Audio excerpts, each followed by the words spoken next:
안녕하십니까. 안녕하세요. 저는 법무법인 조율의 유한 변호사입니다. 노무법인 온 대표 노무사 서장원입니다. 저희 노무법인 온은 일반적으로 사업주분들의 인사관리 이런 부분에 대해서 자문 역할을 하고요. 사건, 부당이고 구제 신청 사건이라든가 아니면 산재 사건이라든가 이런 것들을 수행하고 있습니다. 저하고는 평소에 같이 일도 많이 하고 노무사님 조언을 많이 받고 있습니다. 그래서 오늘은 사실 노무사님을 모시게 된 이유는 이제 요즘 가장 큰 이슈인 이제 의료 파업, 의사들의 이제 진료 거부, 어떤 정부 정책에 이제 좀 반대 의사를 표시하면서 집단 사직서를 제출하고 있잖아요. 그래서 그게 이제 사실 정치적인 이슈도 많은데 저희는 그런 걸 다 떠나서 그냥 딱 객관적으로 법적 이슈만 조금 짚어보면 의미 있지 않을까 싶어가지고 아무래도 이 근로관계나 이 사직서 제출 효과에 대해서 노무사님이 저보다 훨씬 더 많이 하시기 때문에 노무사님하고 한번 찍어보도록 하겠습니다. 먼저 노무사님, 이게 전공의들이 사직서를 제출하는 경우가 많잖아요. 일단 전공의들은 법적 지위가 어떻게 돼요? 어떻게 생각하세요? 전공의들은 근로자로 보여지죠. 지휘감독 하에서 수련 생활을 하고 있긴 하지만 근로자로 보여집니다. 그럼 전공의들이 보통 이게 인턴, 레지던트, 그 기간에 있는 의사들을 말하는 거잖아요. 그럼 그 기간의 의사들은 아무래도 그 사용주인 병원의 지시 감독을 받아서 근로관계가 이루어지고 그리고 정해진 임금을 받는 거기 때문에 근로자인 건 사실 다툼 여지가 없어 보여요. 그러면 이 전공의들이 사실 일반적으로 생각했을 때 근로자는 사실 자기 일을 그만두고 싶으면 그만둘 수 있잖아요. 네, 맞아요. 그래서 지금 이렇게 그만두는 것 같긴 한데 이게 이제 단체로 이렇게 사직서를 제출했단 말이에요. 그러면 이게 일반적으로 이제 근로자들, 전공의를 떠나서 근로자들이 사직서를 제출할 때 그 사직의 효과가 발생을 하는 건가요? 일단 우리 이제 흔히들 이제 식당이나 이런 데서 사장님들이 저희한테 물어보세요. 얘가 오늘 문자 띵 날리고 오늘부터 안 나온다 그래요. 이거 어떻게 해야 돼요? 사실 방법이 없어요. 그냥 이제 안 나오면 그냥 고용관계 종료하시고 사대보험 종료 처리하시고 그냥 정리가 되는 거예요.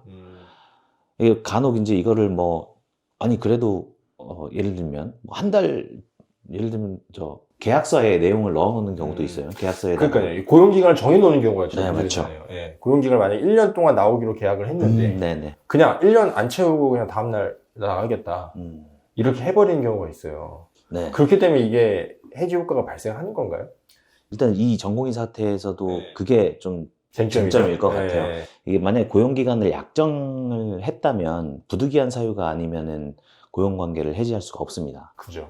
그렇게 이제 민법에서는 정하고 있고 660 민법에서는 또 만약에 이게 기간의 정함이 없는 근로계약, 고용관계 약정 기간이 없는 거라면 그런 경우라면 당사자 일방이 해지 의사표시를 할 수 있고요. 해지 의사표시는 한 달이 지나면 그 당사자끼리 의사 합치가 되지 않더라도 그 효력이 발생된다고. 그러면 이제 전공의들이 각 병원마다 다를 것 같긴 한데 만약에 내가 인턴 레지던트가 한 5년 되잖아요. 5년 기간 동안 다니기로 약정을 하고 계약을 했다 그러면 근로기간 정함이 있는 거고 그때는 지금 사직서를 제출했다 하더라도 그 기간이 안 지났기 때문에 일단 부득이한 사유가 있는지 없는지가 쟁점이 되고 부득이한 사유가 없다 그러면 해지 효과가 없는 거고. 그렇죠. 만약에 어떤 전공의들은 내가 그러고 계약을 했을 때 기간에 약정이 없이 했다. 그럴 때 해지 효과는 발생하는 건데 물론 효과가 한 달 후에 발생할 뿐이고. 한 달 후에 발생할 뿐이죠. 저도 그래서 언론기사를 좀 찾아봤는데 이게 전공의들 계약서가 정확하진 않은 것 같아요. 보통은 제가 봤을 땐 기간을 정했을 것 같긴 한데 병원에서 계약을 하게 되면 최소한 기간을 정했을 것 같은데 이제 만약에 기간을 정했다 그러면 이제 문제는 부득이한 사유. 그래서 어떻게 평가하세요? 이게 지금 이 상황이 부득이한 사유가 있다고 좀 보여지세요? 짧은 제 식견으로 일단 말씀을 드린데 이 레지던트나 이런 분들은 결국은 수련 과정을 정하기 때문에 그 과정을 아마도 기간을 정한 계약을 했을 가능성이 높다고 보여져요. 뉴스 기사에서도 차관님께서 하신 인터뷰 보니까 대부분 전공의들은 4년 혹은 기간을 정해서 약정하기 때문에 기간을 정한 기간 부득이한 사유가 없으면 해지가 안 된다. 그래서 이제 업무 복귀 명령을 하고 내리고 하고 있는 거고요. 이게 이제 부득이한 사유를 판단을 할 때 보통은 이게 사실 법정으로 가게 되면 사실 근로자 편이 많이 되죠. 부득이한 사유라고 하는 걸 판단할 때 근로자의 편이 서서 근로자가 개인적인 일신상의 사유나 뭐 그런 거를 좀 넓게 인정해 줄 것 같긴 한데 이 사안이 이게 부득이한 사유가 있는 거냐 이거에 대한 생각 어떠세요, 선생님? 그러니까 이게 결국 부득이한 사유에 해당되냐 안 되냐는 예를 들면 기간을 약정했는데 이 기간 부득이한 사유 없이 기간에 중간에 종료해 시켜버린 거잖아요. 그죠. 그러면 이 남은 기간에 대해서 결국 병원 쪽에서 손해배상 청구를 한다거나 그죠. 이랬을 때 그 부득이한 사유를 판단하게 될 텐데 저는 실제로 이게 손해배상이 인정될 가능성은 좀 낮아 보여요. 제 의견인데 사견인데. 그럼 부득이한 사유가 있는 거다? 네, 부득이한 사유로 보여. 그러니까 사실은 이게 민법이 있고 또 우리 헌법이 있잖아, 헌법. 네. 그리고 근로기준법이 있어요. 네. 그러니까 이분들은 근로자기 때문에 일단 근로기준법에서 정한 강제 근로가 금지돼요. 근로기준법에 따라서. 그 논리가 나오는구나. 네. 강제 근로가 금지되는데 부득이한 사유가 없다고 해서 그럼 계약 기간 남은 계약 기간에 대해서 손해배상 청구가 인정될 거냐? 전 좀 어렵다고 봅니다. 어렵다. 네. 사실 저는 제 생각은 저는 이거는 부득이한 사유가 인정이 안 될 가능성이 높을 것 같아요.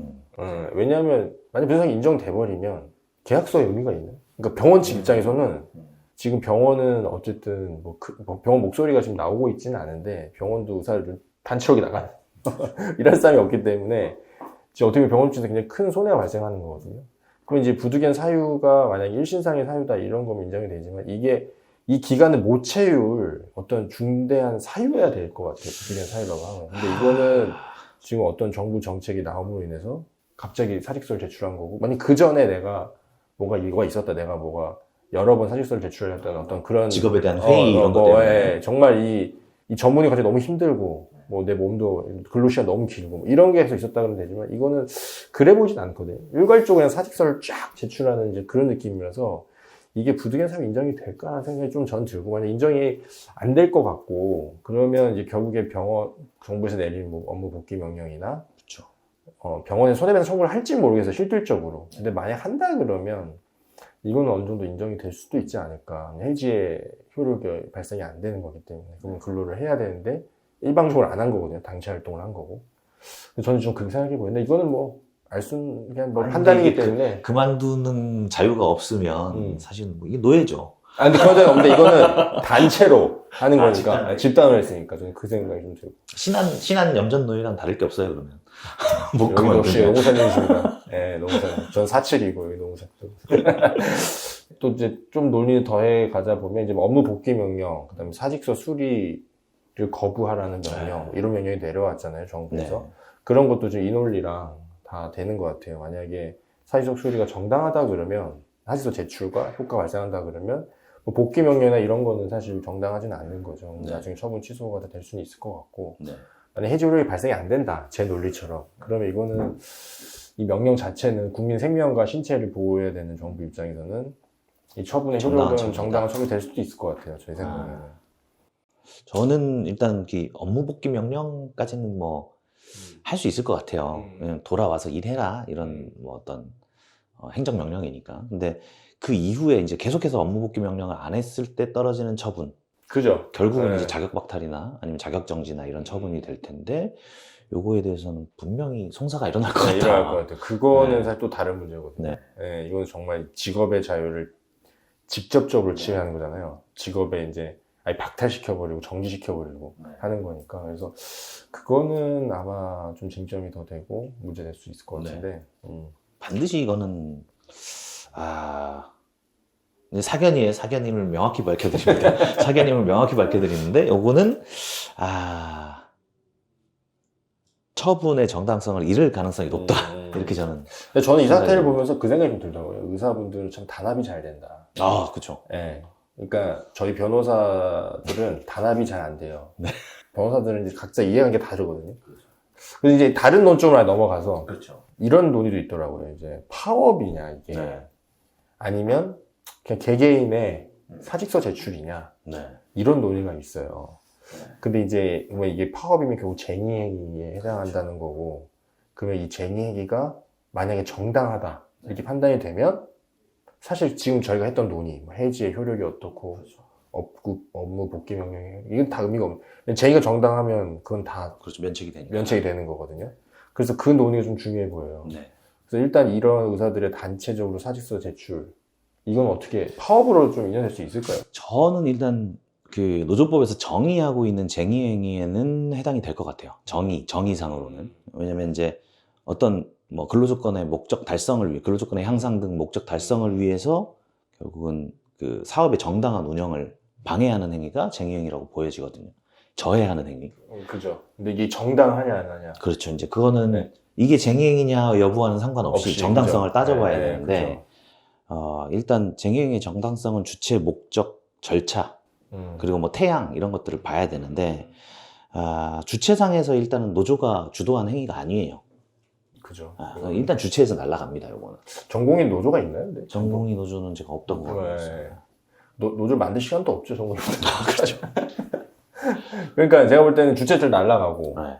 목적의 정당성도 사실 이게 뭐 근로 조건인데, 네. 이게 이제 앞으로 이제 의사수가 증가해서 내 근로 조건이 나빠질 거다라는 네. 어떤 주장인데, 네.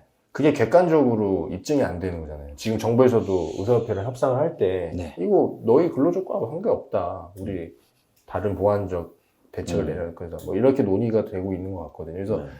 이 목적의 절단성은 당연히 저도 그것도 조금 제가 볼 땐 쉽지 않을 것 같고. 네, 목적 정당성 인정되기 입장이 쉽지 않아요. 근로 조건에 관한 건지 이거는. 약간 이제 정치적, 네. 그러니까 우리 그냥 일반적인 노조의 파업 같은 경우에도 정치 파업이 있거든요. 정치 파업이 정당성이 많이 부정돼요. 부정되죠. 그다음에 이제 수단, 뭐 절차. 네, 절차상으로. 절차도 뭐 여러 가지 절차가 지금 미흡되어 있는 건 뭐 명확해 보이거든요.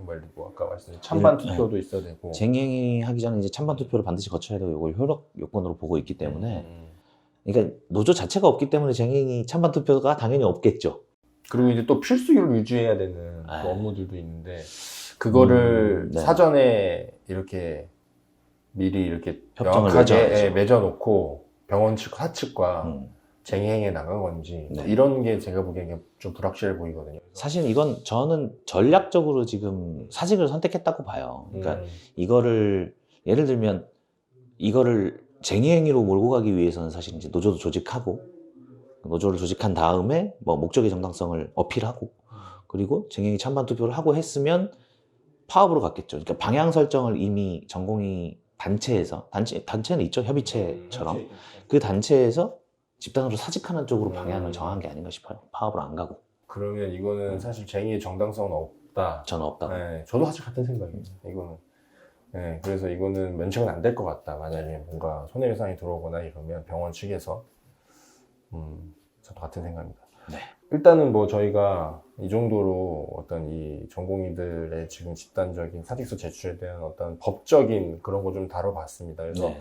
이게 앞으로 어떻게 전개될지 모르겠어요. 일단은 계속 강대강으로 가는 것 같아서. 교수분들도 또 파업을 교수분들도 파업을 되는데 이제 교수분들의 파업이나 이런 것도 좀 진행되는 추이에 따라서 또 추가적인 뭐 쟁점이 있으면 그때 또 영상 한번 더 찾아서 네, 그러시죠. 찍도록 해보겠습니다. 네, 오늘은 지금 이제 핫 이슈인 이 진료 거부나 이런 거에 대해서 한번 다뤄봤고요. 또 추가로 궁금하신 게 있으시면 뭐 댓글로 남겨주시면 제가 또 영상 한번 찍어보도록 하겠습니다. 네, 오늘 노무사님 감사합니다. 감사합니다. 네, 다음에 또 뵙겠습니다. 고맙습니다. 감사합니다.